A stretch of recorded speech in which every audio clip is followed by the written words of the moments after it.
Hello students, मैं विकास भोसले आपके अपने YouTube channel PCM tutorial classes में आपका हार्दिक स्वागत करता हूं। स्टूडेंट्स, तो हमने फिजिक्स का जो फर्स्ट वीडियो बनाया था उसमें हमने देखा था कि साइंस और उसकी विभिन्न शाखाओं का अध्ययन हमने किया था। तो आज हम चर्चा करेंगे भौतिक राशियों पर, एकदम बेसिक से स्टार्ट करेंगे और आगे के नेक्स्ट लेवल तक हम इसको लेके जाएंगे। तो आज का हमारा टॉपिक है भौतिक राशियाँ। भौतिक राशियां। तो स्टूडेंट्स, भौतिक राशियां किसे कहते हैं? तो भौतिक राशियां वे राशियां हैं जिसका मापन यथार्थता पूर्वक किया जा सकता है, उसे हम क्या कहते हैं? भौतिक राशियां कहते हैं। वे राशियां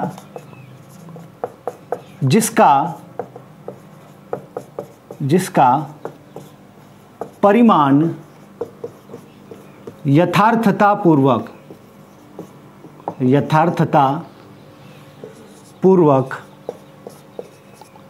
ज्ञात किया जाता है, ज्ञात किया जा सकता है, तो उसे हम क्या कहते हैं? भौतिक राशियां कहते हैं। तो वे राशियां जिसका परिमाण यथार्थता पूर्वक ज्ञात किया जा सकता है उसे हम क्या कहते हैं? भौतिक राशियां कहते हैं। अब भौतिक राशियां कितने प्रकार की होती है? तो हम देखेंगे कि भौतिक राशियां मुख्यतः 3 प्रकार की होती है। तो फर्स्ट भौतिक राशि है जिसे हम कहते हैं मूल भौतिक राशियां। मूल भौतिक राशियां। और सेकंड होगी व्युत्पन्न राशियां। और थर्ड होगी पूरक राशियां। पूरक राशियां। तो टोटल भौतिक राशि कितने प्रकार में बांटा गया है? तो भौतिक राशियों को 3 प्रकार से बांटा गया है, जिसमें फर्स्ट आएगा मूल भौतिक राशि, सेकंड है व्युत्पन्न राशियां और थर्ड है पूरक राशियां। अब हम इसमें से सबसे फर्स्ट नंबर देखते हैं कि मूल भौतिक राशियां कितने प्रकार की होती है। तो मूल भौतिक राशियां जो है वो कुल 7 प्रकार की होती है। कितने प्रकार की होती है? 7 प्रकार की होती है। नंबर फर्स्ट, सबसे फर्स्ट नंबर आएगा द्रव्यमान। तो पहली मूल राशि है द्रव्यमान। द्रव्यमान को हम मास कहते हैं। द्रव्यमान को हम मास कहते हैं। इसे हम कैपिटल M से शो करते हैं। कैपिटल M से शो करते हैं। और इसका जो मात्रक है, तो द्रव्यमान का मात्रक किलोग्राम होता है। तो द्रव्यमान का मात्रक क्या होगा? किलोग्राम। सेकेंड हमारी भौतिक राशि है लंबाई। तो सेकेंड राशि है लंबाई। लंबाई को हम लेंथ लिखते हैं। लंबाई को हम लेंथ लिखते हैं और इसे कैपिटल L से डिनोट करते हैं। और इसके मात्रक की बात करें तो इसका मात्रक हो जाएगा, लंबाई का मात्रक है मीटर। तो लंबाई का मात्रक क्या हो जाएगा? मीटर हो जाएगा। हमारी थर्ड मूल राशि है समय। तो समय को हम लिखते हैं टाइम और इसे हम प्रदर्शित करते हैं कैपिटल T से। और इसका मात्रक होगा, समय का मात्रक होगा सेकेंड। समय का मात्रक क्या होगा? सेकेंड हो जाएगा। उसके बाद फोर्थ हमारी राशि है ताप। फोर्थ राशि है हमारी ताप। ताप को हम टेम्परेचर लिखते हैं। ताप को हम टेम्परेचर लिखते हैं और इसे हम शो करते हैं थीटा या केल्विन से। इसे हम शो करेंगे थीटा या केल्विन से। और इसका मात्रक होगा, ताप का मात्रक होता है केल्विन। इसका मात्रक हो जाएगा केल्विन। उसके बाद नेक्स्ट हमारी 5th नंबर की मूल राशि है विद्युत धारा। विद्युत धारा। विद्युत धारा को हम इलेक्ट्रिक करंट लिखते हैं। Electric current. और इसे हम डिनोट करते हैं I से। इसे हम I से डिनोट करते हैं और इसका मात्रक होगा विद्युत धारा। विद्युत धारा का मात्रक क्या होता है? तो विद्युत धारा का मात्रक होगा एम्पियर। तो इसका मात्रक हो जाएगा एम्पियर। हमारी सेकेंड लास्ट मूल राशि है वो है पदार्थ की मात्रा, पदार्थ की मात्रा जिसे हम क्वांटिटी लिखते हैं, जिसे हम क्वांटिटी लिखते हैं और इसे हम स्मॉल m से डिनोट करते हैं। इसका मात्रक हो जाएगा मोल, इसका मात्रक हो जाएगा मोल। और हमारी लास्ट मूल राशि है वो है ज्योति तीव्रता। ज्योति तीव्रता, इसे हम लाइट इंटेंसिटी भी लिखते हैं, लाइट इंटेंसिटी, और इसे हम डिनोट करते हैं ज्योति तीव्रता को CD से, इसे हम डिनोट करेंगे CD से। और यदि हम इसके मात्रक की बात करें तो इसका मात्रक हो जाएगा कैंडेला, इसका मात्रक हो जाएगा कैंडेला। तो इस प्रकार से ये हमारी 7 मूल राशियां हैं। मैं फिर से एक बार रिपीट कर देता हूँ। फर्स्ट मूल राशि है द्रव्यमान, इसे हम मास कहते हैं, इसे कैपिटल M से डिनोट करते हैं और इसका मात्रक kg होगा।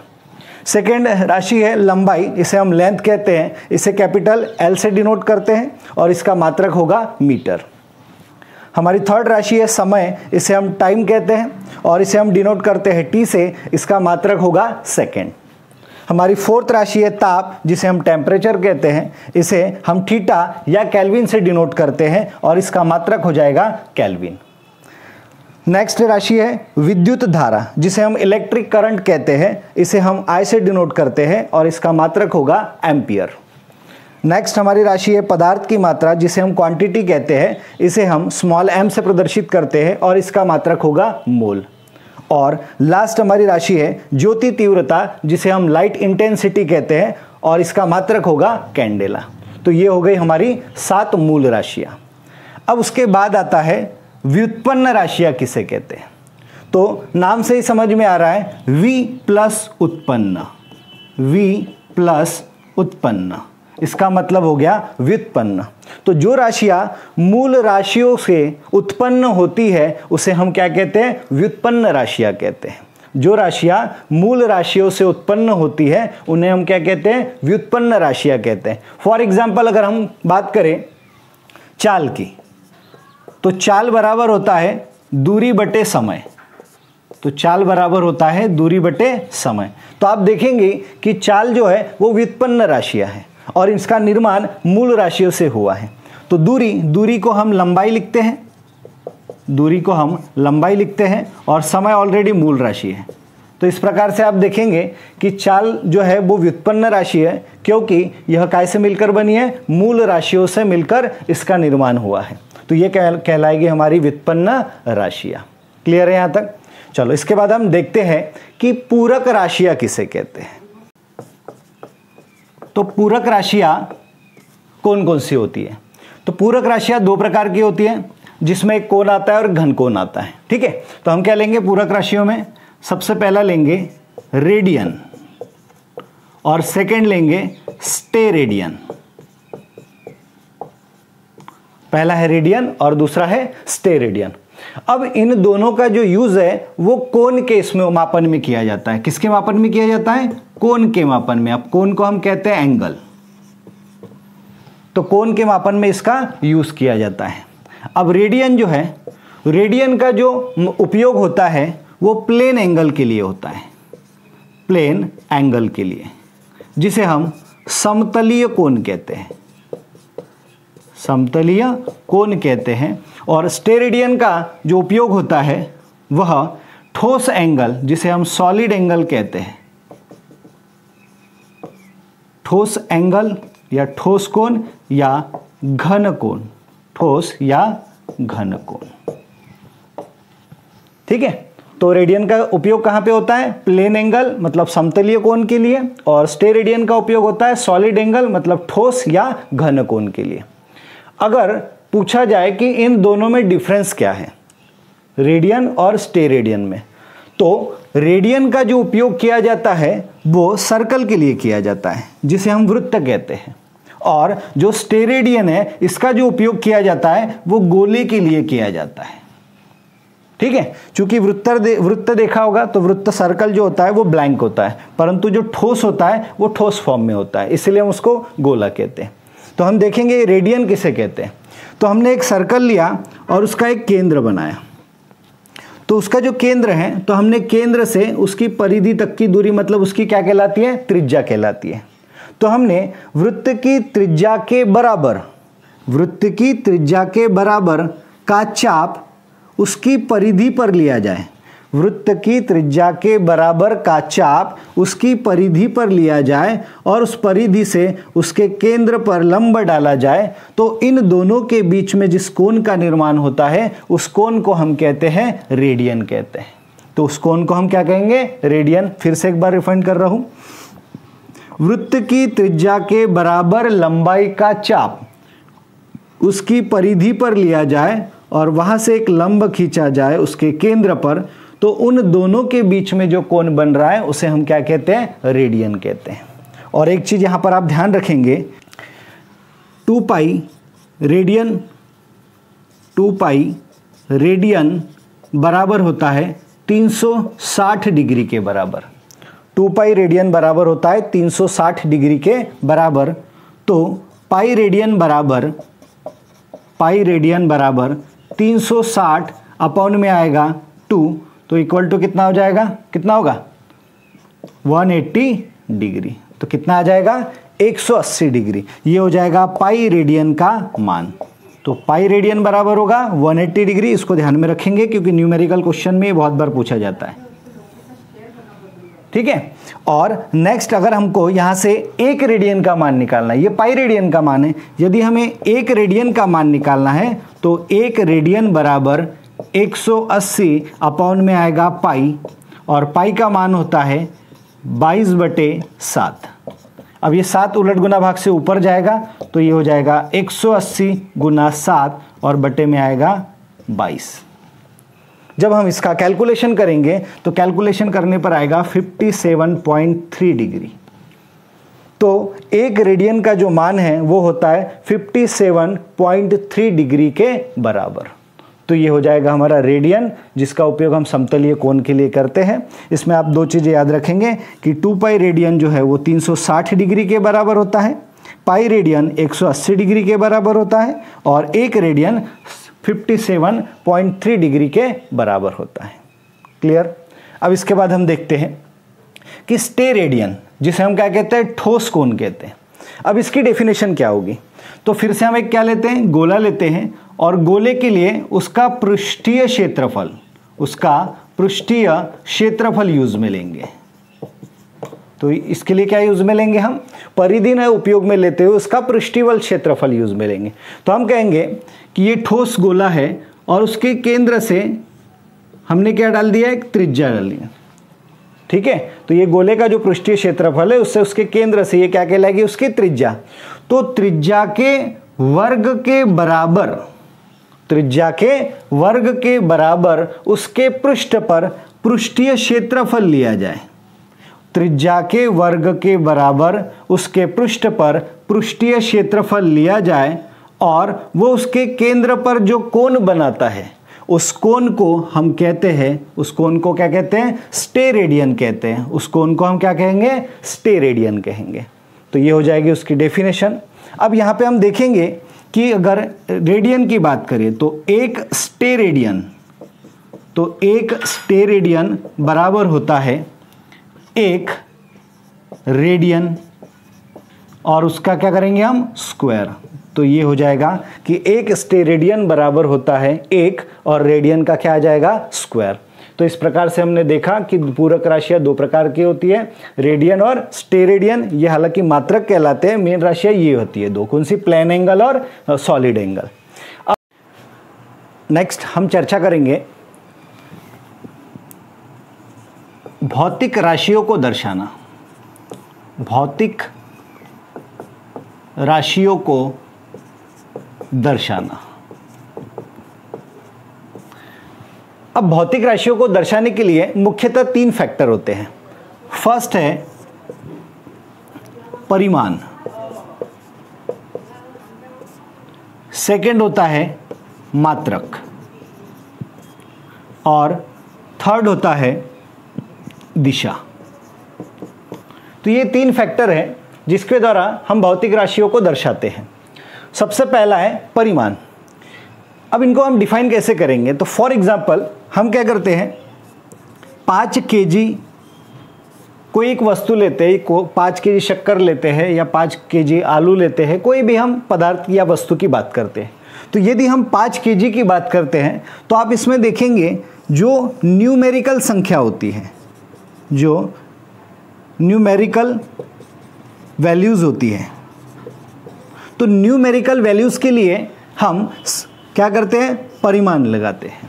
तो जितनी भी न्यूमेरिकल संख्या होगी वो सब हमारी किसके अंतर्गत आएगी, परिमाण के अंतर्गत आएगी। और उसके बाद जो केजी लगा हुआ है, तो केजी किसको शो कर रहा है, मात्रक को शो कर रहा है। तो 5 या जो भी न्यूमेरिकल संख्या आएगी वो सब परिमाण को व्यक्त करेगी, और मात्रक जो है वो उसके बाद जो आएगा वो उसके मात्रक को शो करेगा। उसके बाद अब आप देख रहे होंगे कि इसमें दिशा का उल्लेख कहीं नहीं हुआ, तो हम यह कह सकते हैं कि परिमाण और मात्रक 2 अनिवार्य घटक है। परिमाण और मात्रक 2 अनिवार्य घटक है, किंतु दिशा अनिवार्य घटक नहीं है। किंतु दिशा जो है वो अनिवार्य घटक नहीं है। इसके बाद अब हम देखेंगे कि परिमाण हो गया और मात्रक हो गया। अब जिसमें दिशा नहीं होती, अब हम क्या देखेंगे कि जिसमें दिशा नहीं होती, तो दिशा नहीं होती उसको हम क्या कहते हैं, अदिश कहते हैं। क्या कहते हैं, अदिश कहते हैं। तो अदिश मतलब होता है अ मतलब नहीं, अ मतलब नहीं, और दिशा मतलब दिश मतलब दिशा। तो जिसमें दिशा नहीं होती है उसे हम क्या कहते हैं, अदिश कहते हैं। अब ऐसी कौन कौन सी राशियां हैं जो अदिश राशियां हैं? जैसे हम बात करेंगे लंबाई की, तो लंबाई अदिश राशि है क्योंकि ये अपने आप में पूर्ण है। उसके बाद समय की बात करते हैं, समय अपने आप में पूर्ण है, यह इसीलिए क्या है, अदिश राशि है। उसी प्रकार से एक मोस्ट इंपॉर्टेंट जो हमारी भौतिक राशि है जिसे हम कहते हैं विद्युत धारा, तो हम कहते हैं कई बार कि विद्युत धारा को हम सदिश में बता देते हैं, किंतु ध्यान रखेंगे कि विद्युत धारा मोस्ट इंपॉर्टेंट है। विद्युत धारा कभी भी सदिश राशि नहीं होती है। हमें ऐसा लगता है कि धारा एक दिशा से या एक साइड से दूसरे साइड में बह रही है, तो हम कह देते हैं कि विद्युत धारा सदिश राशि है, पर विद्युत धारा को याद रखेंगे कि ये अदिश राशि होती है। क्लियर है? तो इसमें लंबाई आ गया, समय आ गया, विद्युत धारा आ गया, कार्य आ गया, ऊर्जा आ गया। ठीक है, तो ये सभी और राशियां इसमें, तो ये सभी राशियां क्या कहलाती है, अदिश राशियां, जिन्हें परिमाण और दिशा, परिमाण तो आएगा पर दिशा आएगी क्या, नहीं। तो जिसे परिमाण की आवश्यकता होती है किंतु दिशा की आवश्यकता नहीं होती, उसे हम क्या कहते हैं, अदिश राशियां कहते हैं। और यदि हम सदिश की बात करें, सदिश की बात करें, तो सदिश में क्या होगा, वे भौतिक राशियां जिसमें परिमाण और दिशा दोनों की आवश्यकता होती है उसे हम क्या कहते हैं, सदिश राशियां कहते हैं। वे भौतिक राशियां जिसमें परिमाण और दिशा दोनों की आवश्यकता होती है उसे हम क्या कहते हैं, सदिश राशियां कहते हैं। फॉर एग्जाम्पल अगर हम सदिश की बात करें तो सदिश में हम त्वरण को ले सकते हैं, सदिश में हम त्वरण को ले सकते हैं। उसके बाद बलाघूर्ण को भी ले सकते हैं, क्या आएगा, बलाघूर्ण। उसके बाद यदि हम बात करें बल, तो बल को, कोई एक वस्तु है जिस पर 5 न्यूटन का बल लग रहा है, कितने न्यूटन का, 5 न्यूटन का बल लग रहा है, तो यह अपने आप में क्या है, अपूर्ण है। यह अपने आप में अपूर्ण है क्योंकि इसमें परिमाण तो दिया हुआ है 5, पर बल को दिखाने के लिए हमें यह बताना पड़ेगा कि बल किस दिशा में लग रहा है, क्योंकि बल भिन्न भिन्न दिशाओं में कार्य कर सकता है। इसीलिए हम कहते हैं कि जो बल है वह कौन सी राशि है, सदिश राशि है। बल कौन सी राशि है, सदिश राशि है। उसी प्रकार से हम देखेंगे विस्थापन, तो विस्थापन भी हमारी कौन सी राशि होगी, सदिश राशि होगी। विस्थापन कौन सी राशि होगी, सदिश राशि होगी। तो इस प्रकार से हम भौतिक राशियों को दर्शाते हैं। एक बार फिर से रिपीट कर देता हूं, तो भौतिक राशियों को दर्शाने के लिए 3 फैक्टर होते हैं। पहला फैक्टर परिमाण, दूसरा फैक्टर मात्रक और तीसरा मात्रक दिशा। परंतु यदि हम सिंपल बात करते हैं 5 kg की, 10 kg की, 50 kg की, तो उसमें जो न्यूमेरिकल वैल्यू होती है वो परिमाण कहलाती है और जो बाद में लिखा होता है वो उसका मात्रक होता है। तो आपने देखा कि भौतिक राशियों को दर्शाने के लिए केवल 2 ही अनिवार्य घटक है, तीसरा घटक जो है अनिवार्य हो सकता है और अनिवार्य नहीं भी हो सकता है। यदि अनिवार्य होगा तो वो राशि सदिश कहलाएगी और यदि अनिवार्य नहीं होगा तो वे राशि अदिश कहलाएगी। अदिश मतलब होता है अ मतलब होता है नहीं और दिश मतलब होता है दिशा। जिसमें दिशा नहीं होती, केवल परिमाण होता है, उसे हम क्या कहते हैं? अदिश राशि कहते हैं। तो अदिश राशियों में ने लंबाई, समय, विद्युत धारा, कार्य, ऊर्जा, इन राशियों को लिया।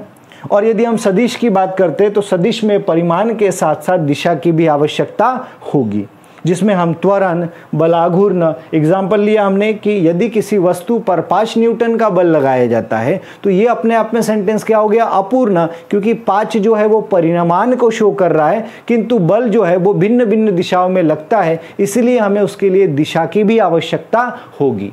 तो हम इसे कहेंगे कि ये कौन सी राशि है? सदिश राशि है। तो इस प्रकार से ये कंप्लीट हो गया। ठीक है, इस प्रकार के विभिन्न वीडियोस आपके सामने मैं 1 बाय 1 लेके आऊँगा। प्लीज़ आपको ये वीडियो पसंद आया हो तो इसे लाइक, शेयर और सब्सक्राइब करना ना भूलें और दोस्तों के साथ इसे शेयर कीजिए। Thank you.